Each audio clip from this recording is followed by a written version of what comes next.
Yo, Kaiser here. A while ago, well, more like a few months ago, I released a video shortly talking about the drama between the VTuber Kirsche Verstahl and an author from the game journalism site Vice.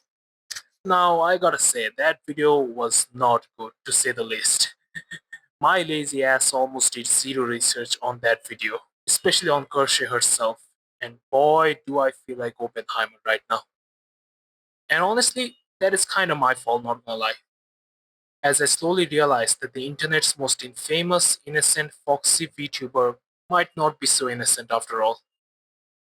Now, I don't watch VTubers or streamers in general, since, well, I'm trying to have a life outside social media and doing my best to touch grass daily. But one day, I came across this clip. They're building like a 2.5 million pound mosque somewhere in like northern England that doesn't even have like a large Muslim population. And I was like, of course they are. Yeah, of course they are. I get increasingly angry when I see people who are just like, well, they're not doing anything illegal, so like you can't really be mad at them. It's like this is very clearly a hostile takeover. Like, we're experiencing it in the US via illegal immigration. They're experiencing it in the UK via, like, the migrant crisis nonsense and refugees, which, potato, basically the same fucking thing. And it's like, our politicians are assisting these people with both demographic replacement as well as just making citizens' lives worse in general. They're changing the entire culture of these countries. It might not be a hostile takeover like you see in war. There's no guns and battleships and bombs, but it is still a hostile takeover. It is still going to change these countries irreparably in the future. UK, it's almost all of Europe. Well, I'm specifically speaking of the UK because of the mosque thing. Right. Yeah, Kirsche has always said a lot of controversial and edgy bullshit, and pretty much maintained her online persona through this as a so-called edgelord. Also, while this is not the first time that she has made such a blatantly anti-immigrant take, as she has also once referred to them as, well, all sorts of heinous things, to say the least, in a tweet of hers in response to the anti-ICE protest in the US, after the death of Renee Good and Alex Pretty, two American citizens, which, by the way, she quickly realized and backed off after the backlash which she received, a common tactic for outrage farming content creators such as herself. However, this was one of the instances where her mask completely came off, as she unironically started talking about the Great Replacement theory. Now, before talking any further about the clip, let's talk about what she was referring to by the phrase 2.5 million pound mosque in northern England. I can only assume that she was likely referring to the South Lakes Islamic Center, a three-story prayer hall and community center.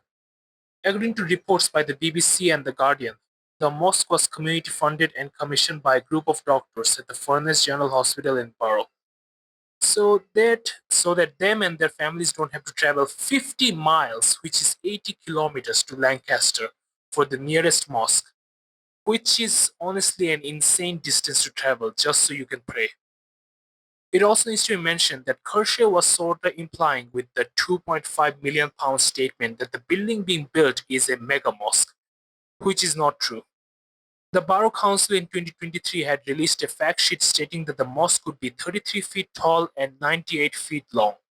And in one of the photos, you can even see that, yeah, clearly, while it is not a small building, it's also not as gigantic as both Kirsche and many other far-right organizations were fear-mongering about. All links to the news report shown in this video are in the description if you want to check them yourself. Now back to that horrendous clip. The most funny thing to me when she pretty much said that, yeah, it's not a hostile takeover, but it's a hostile takeover. Now, does she provide any evidence of this? Of course not.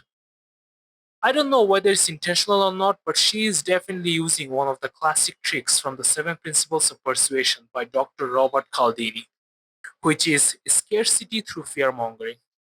where she is constantly either scaring or angering her fans by showing them isolated incidents of individuals committing horrible crimes and slowly indoctrinating them to dehumanize vast groups of people, which can have vast negative real life impacts. And she's definitely not the only one spreading such awful rhetorics, but I digress. Something tells me even she knew how messed up that rant of her was, as I can't find the original clip anywhere during my research. So I'm assuming she likely deleted it.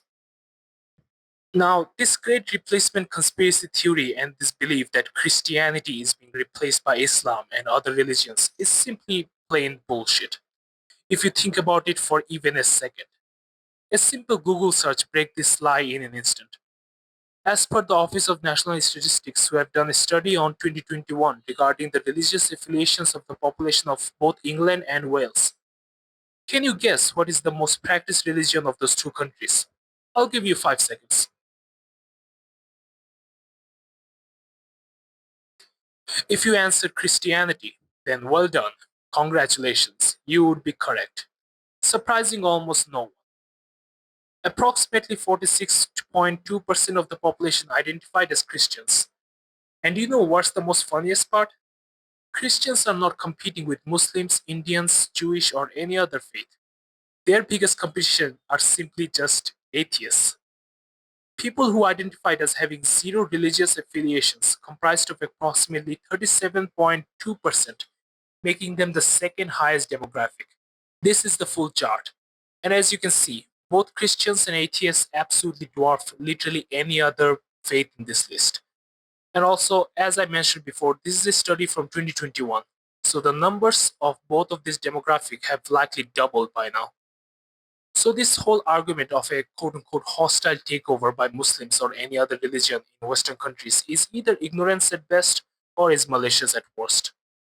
By the way, this is a bit off topic, but I must mention that her VTuber rig just looks horrible, not gonna lie. As I mentioned before, I don't watch VTubers, but in researching this video, I had to look up clips of some VTubers, and every single one of them had very detailed and well-crafted VTuber models. On the other hand, Kirsch's one looks like some cheap, vibrating mess you would probably make in Blender within just a day. Just something funny I noticed. Now you must be wondering why content creators like Kirsche are spreading such blatant misinformation. Or maybe you're not. Well, I'm gonna tell you anyway. That's because Kirsche and other content creators like her are what I call outrage farmers, whose whole stake is to make inflammatory content about minorities like LGBT groups, women, black people, brown people, etc., and gaining internet popularity through them, alongside gaining devoted followers who share their same hateful beliefs, thus providing them with constant supply of revenue, aka money, so that they don't have to work a day job. Now, to conclude, while it may be easy to just blame creators like her, in truth, they're just the symptoms of a wider problem. These people have so much influence and power in the online spaces because people allow them.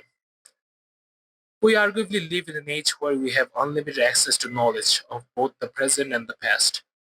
Yet it seems like people are more ignorant than ever before. Now, let me just make things clear. This is not me bragging about being some enlightened being. I'm simply a 25-year-old Zoomer with almost zero life experiences and wisdom, who makes tons of mistakes daily. And honestly, that first Kirsche video was definitely one of them, not gonna lie. However, I do try to make sure that I, one, don't fall into any of the extreme online echo chambers and being open to different opinions, even if I completely oppose them, and two, form my own opinion over any type of drama or news, not just parrot or whatever my favorite YouTuber or streamer have said. Now, I will admit, these two things are not easy to follow, and sometimes even I fail to follow them myself. But I promise you, if you hold these two values as standards that you strive for, you will find life a lot more fulfilling, both for yourself and everyone else around you. Okay, that's honestly all I wanted to say, and I really want to end it here. So, if you enjoyed this video, give a like, or if not, then make sure to comment below how bad it is, or just call me a slur, I don't know. Well, I'll see you later. Take care.